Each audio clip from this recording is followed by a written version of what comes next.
샬롬, 우리 무청 여러분 잘 지내고 계셨죠? 저는 예담을 담당하고 있는 김성찬 전도사입니다. 벌써 9월달부터 시작된 우리 무청 틱톡이 3개월째 맞이하게 되었네요. 그리고 벌써 11월입니다. 여러분들 벌써 이제 겨울을 맞이하게 되는데 우리가 1년 동안 어떻게 살아왔는지 잘 생각해 보시면서 그동안 우리가 나태해졌던 말씀 훈련과 또 경건 훈련, 우리 신앙의 훈련들이 잘 되어지지 않았다면은 이 남은 2달 동안 우리 말씀을 통해서 여러분들 잘 훈련되고 또 영적으로 더 성장되는 좋은 시기가 되었으면 합니다. 이제 박진호 목사님 나가시면서 제가 11월부터 들어오게 되었어요. 네, 같이 함께 아침마다 우리 짧은 시간이라도 하나님의 말씀으로 시작하는 우리 무청 여러분들 되기를 소망합니다. 11월 우리가 같이 함께 볼 말씀은 잠언입니다. 잠언은 1장부터 31장까지 기록되어 있는 말씀이죠. 여러분들 하루에 한 장씩 딱 잠언의 말씀을 읽으시면은 11월 한 달 이 지혜의 말씀을 통하여서 여러분들이 더 영적으로 성숙해질 줄 믿습니다. 귀한 말씀을 가지고 이 한 달 하나님이 주시는 지혜가 무엇인지 잘 기억하고 살아가는 여러분들이 되길 소망합니다. 잠언은 솔로몬에 의해 기록되었다고 잠언 1장 1절에 이야기하고 있지요. 지혜의 말씀을 통하여서 우리가 어떻게 살아가야 할지, 또 하나님의 방법과 하나님의 말씀대로 살아가야 될 신앙은 무엇인지, 어떻게 행동해야 될 것인지에 대해서 이야기해주고 있습니다. 다윗의 아들 이스라엘 왕 솔로몬의 잠언이라. 이는 지혜와 훈계를 알게 하며 명철의 말씀을 깨닫게 하며 지혜롭게 공의롭게 정의롭게 정직하게 행한 일에 대하여 훈계를 받게 하며 어리석은 자를 슬기롭게 하며 젊은 자에게 지식과 근신함을 주기 위한 것이니, 지혜 있는 자는 듣고 학식이 더할 것이요 명철한 자는 지략을 얻을 것이라. 잠언과 기유와 지혜 있는 자의 말과 그 오묘한 말을 깨달으리라. 여호와를 경외하는 것이 지식의 근본이거늘 미련한 자는 지혜와 훈계를 멸시하느니라. 아멘. 여호와를 경외하는 것이 지식의 근본이다 라고 이야기하고 있지요. 오늘 말씀을 통하여서 잠언에 대하여서 쭉 설명해 주고 있습니다. 너희가 잠언을 듣게 되면은 이것들을 알게 된다 라고 저는 5가지로 같이 추리게 되는 것 같아요. 알게 하신다, 깨닫게 하신다, 또 훈계를 받게 하신다, 또 슬기롭게 하신다, 또 근신하시기도 하신다. 근데 이 모든 것들을 무엇으로 시작하시냐? 바로 하나님의 말씀으로 시작하신다 라고 이야기하고 있습니다. 이것들을 통해서 하나님께서 원하시는 것은 우리가 지혜로운 자가 되길 원한다, 우리가 말씀을 통하여서 슬기로운 자가 되길 원한다 라고 이야기하고 있는 것이죠. 오늘 성경에서 저는 딱 2가지에 대해서 이야기하고 싶어요. 2가지 키워드. 첫 번째는 지식과 지혜가 무엇인지에 대해서 우리가 좀 알아봤으면 좋겠고, 그리고 2번째는 경외하는 것이 무엇인가에 대해서 함께 바라보면 좋을 것 같습니다.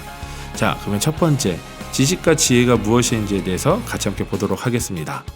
지식은 이렇게 이야기를 할 수 있을 것 같아요. 개별적인 사안에 대하여서 분석적이고 이론적인 인식을 이해하는 것을 지식이라고 볼 수 있습니다. 그렇다면 지혜는 무엇이냐? 인생과 우주 전반에 대한 통합적이고 직관적인 통찰을 이야기하는 것이 바로 지혜입니다. 지식은 사물에 대한 논리적인 구별과 정보의 축적만이 기록되어 있다면은, 지혜는 우리가 정말 살아가는 삶에 있어서 삶에 대한 윤리적인 바른 자세, 또 삶에 대한 슬기롭게 대하는 우리 실질적인 능력을 이야기하고 있는 것이 바로 지혜이기도 하지요. 나아가 이 지혜는 성경적인 관점에서 하나님에 대한 바른 믿음과 순종의 자세라는 종교적인 측면이 추가가 될 수도 있다고 봅니다. 잠언은 시종일관 신본주의적인 관점에서 이 지혜의 본질, 바로 여호와 하나님께 있다라는 것을 이야기해 주고 있습니다. 우리는 살아가면서 슬기롭게 살아가기를 원하잖아요. 많은 사람들과의 관계 가운데서도 조금 더 지혜롭고 싶고 슬기롭고 싶고 좀 협력하고 싶기도 한 것이 바로 이 사람의 욕심 아닌 욕심일 수도 있다고 보는데, 우리에게 있어서의 지혜는 우리가 살아가면서 수많은 경험에서 얻는 것이 아니라 바로 이 하나님 안에서, 이 지혜의 본질은 바로 하나님께 있다라는 것을 기억하기를 소망합니다. 그래서 우리가 이 땅 가운데서 살아가면서 많은 관계를 맺고 또 많은 일상생활 속에서 살아가는 데 있어서 굉장히 필요한 것이 사실은 다른 것보다 지혜이지요. 그렇다면은 이 지혜를 어떻게 우리가 잘 사용할 수 있어야 될까? 하나님께 구하고 하나님께 묻고 하나님께 얻는 것입니다. 바로 하나님으로부터 우리의 이 지혜가 시작될 줄로 믿습니다. 우리의 생각과 관점에서 생각하는 것이 아니라 하나님의 관점에서 생각해 보는 것이에요. 우리가 광야 가운데 나아가게 될지라도 그건 데서 하나님이 우리를 어떻게 인도하실지, 내가 여기서 어떻게 움직여야 될지가 아니라 내가 아닌 하나님의 본질로서 하나님께서 어떻게 운행하시고 우리를 이끄실지 그 자리에서 우리는 기도하고 하나님께 답을 구하는 것이 바로 지혜일 줄로 믿습니다. 지식은 우리가 노력하는 것으로서 많이 쌓는다 하면, 지혜는 하나님으로부터 무에서 유를 창조하시는 그 하나님의 섭리를 바라보게 되는 것일 줄로 믿습니다. 오늘 하루를 살아가실 때도 하나님께 지혜를 구하십시오. 어떻게 구할까요? 기도하고 말씀 가운데서 하나님의 지혜, 그 하나님의 마음을 구하는 것이 바로 지혜일 줄로 믿습니다. 두 번째 키워드는 경외하다라는 말입니다. 여러분, 경외하다는 말을 지금까지 어떻게 사용하셨습니까? 또 어떻게 알고 있었습니까? 하나님을 높인다라는 것을 하나님을 경외하다라고 생각해온 여러분들도 있을 것 같은데, 이 경외하다라는 말을 우리가 잘 생각하고 가면 좋을 것 같아요. 이 경외하다는 히브리어 이르아트라는 말에서 이제 파생되어서 야레라고 사용됩니다. 자, 이 본뜻은 무엇이냐면 하나님을 경외하고 두려워한다 라는 말이 바로 이 야레, 이 경외한다라는 것이죠. 우리는 하나님을 예배합니다, 찬양합니다 라고 이야기할 때 경외합니다 라는 단어를 많이 사용하지요. 그런데 우리가 알아야 될 것은 하나님 좋으신 분, 우리를 만드시고 우리의 모든 창조주가 되신 귀하신 분입니다 라는 고백을 통해서 높여드리는 것도 좋지만, 우리가 잘 알아야 되는 것은 하나님을 두려워하는 마음도 우리 가운데는 필요하다는 것입니다. 하나님을 경외하다라는 말을 우리는 지금까지 하나님을 높인다, 하나님을 찬송한다, 찬미한다, 또 하나님을 존경한다의 의미로 우리는 많이 알고 있었습니다. 근데 오늘 알게 되는 새로운 의미는 바로 두려워하다죠. 하나님을 두려워하다라는 말이 과연 맞을까 생각되기도 합니다. 그런데 생각보다 우리가 살아가는 가운데 하나님을 두려워하는 경우가 굉장히 많이 생깁니다. 언제 많이 두려워하게 될까요? 그렇죠? 바로 죄와 가까워질수록 우리는 하나님을 두려워하게 됩니다. 죄와 가까워질수록 우리의 마음은 더 움츠러들게 되어 있고, 죄와 가까워질수록 하나님과의 관계는 더 멀어지게 되어 있습니다. 하나님과의 관계가 멀어지면 어떻게 될까요? 우리의 삶과 우리의 생활과 우리의 마음의 여유조차 모든 것이 쪼그라들게 되어 있지요. 너그러운 마음도 사라지고 사랑과 용서와 또 위로의 마음조차 사라집니다. 그러면은 남는 것은 무엇이죠? 바로 나만 남죠. 내가 중요하고 내 마음이 중요하고 내가 살아가는 것만 중요하게 되는 것을 알게 됩니다. 그것을 통하여서 우리는 죄를 통해 내가 더 중요하고 하나님 중심의 삶이 아닌 바로 인본주의, 사람 중심의 삶, 나 중심의 삶을 알게 되는 것이죠. 하지만 하나님의 사랑을 알고 하나님을 정말로 경외하는 마음을 알아갈수록 우리는 그 하나님의 사랑을 알게 됩니다. 예수 그리스도의 십자가의 사랑을 알게 되는 것이죠. 그것을 통해서 우리는 희생을 알게 되고 사랑을 알게 되고 포기를 알게 됩니다. 시간 우리가 같이 살아갈 때 오늘 지식과 지혜, 경외하는 마음을 알아가고 있는데, 하나님을 경외함을 통하여서 우리의 삶 가운데 지혜가 더 넘쳐나기를 기도하는 여러분들이 되기를 축복합니다.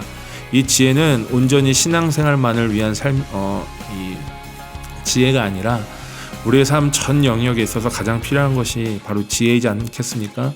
우리가 어떻게 걷고 어떻게 행동하고 어떻게 말하고 어떻게 살아야 하는지, 이 모든 것을 하나님께 지혜를 구하고 하나님께 기도하며 말씀을 나아가는 여러분들이 되기를 축복합니다. 또한 경외함을 통해서 하나님을 두려워하는 마음조차 우리가 가져야 된다는 것을 잊지 마십시오. 하나님을 경외한다는 것은 하나님을 존경한다는 의미도 있지만 두려워한다는 것입니다. 하나님을 더 두려워하게 되는 것은 죄를 더 많이 알게 되고 죄와 더 가까워지게 될 때 하나님을 두려워하게 된다는 것, 여러분 오늘 하루를 살아갈 때 이 지식과 지혜 또 이 경외함을 통하여서 하나님을 더 잘 알아가기를 소망하고, 하나님 앞에 다시 나아가 무릎 꿇고 기도하며 하나님의 긍휼과 자비를 구하며 하나님의 사랑대로 살아갈 수 있는 귀한 우리 무청의 모든 지체들 되기를 축복합니다. 함께 기도하겠습니다. 사랑해 주님 감사합니다. 하나님, 오늘 이 시간도 주님 앞에 나아갑니다. 우리가 아버지 이 시간 세상에 지식을 채웠는데 급급하였던, 너무나도 여유 없이 살아갔던 우리의 인생이었음을 고백하며 나아갑니다. 하나님, 하지만 이 시간에 고백하면서 나아가는 것은 하나님께서 주시는 지혜로 말미암아 살아갈 수 있도록 주님 인도하여 주시옵소서. 많은 사람들을 만나는 그 삶 가운데서 주님이 주신 지혜로 아버지 모든 문제들 잘 해결하며 잘 풀어갈 수 있도록 하나님 인도하여 주시옵시고, 또한 아버지 이 시간 가운데 모든 말과 우리의 모든 행동과 우리의 모든 삶과 신앙 가운데 주님 부어주신 지혜로 살아갈 수 있는 하나님의 거룩하고 순결하며 하나님의 준비된 백성들 되어질 수 있도록 주님 인도하여 주시옵소서. 또한 아버지 이 시간 살아가는 가운데 주님을 경외함으로 살아가는 모든 아버지 우리 무학의 청년들 되기를 소망합니다. 여호와를 경외하는 것이 모든 삶의 근본임을 성경이 이야기하고 있사오니 우리가 모든 살아가는 삶의 전반에 있어서 하나님을 경외하며 하나님을 너무나도 좋아하지만 죄를 멀리하며 하나님을 가까이 하기 위해서 죄를 두려워하고, 또 하나님 우리 가운데 어떠한 일들로 또 바라보시고 감찰하시는 분이심을 기억하고 살아가는 우리 모두 무학의 청년들 될 수 있도록 주님 인도하여 주시옵소서. 이 하루를 살아가는 데 있어서 아버지 우리가 걸어가고 우리가 아버지 살아가는 모든 순간 가운데 복음이 흘러가게 하여 주시옵시고, 예수 그리스도의 사랑이 넘쳐날 수 있도록 드러날 수 있도록 하나님 우리를 사용하여 주시옵소서. 감사드리며 사랑이 많으신 예수님의 이름으로 기도드립니다. 아멘.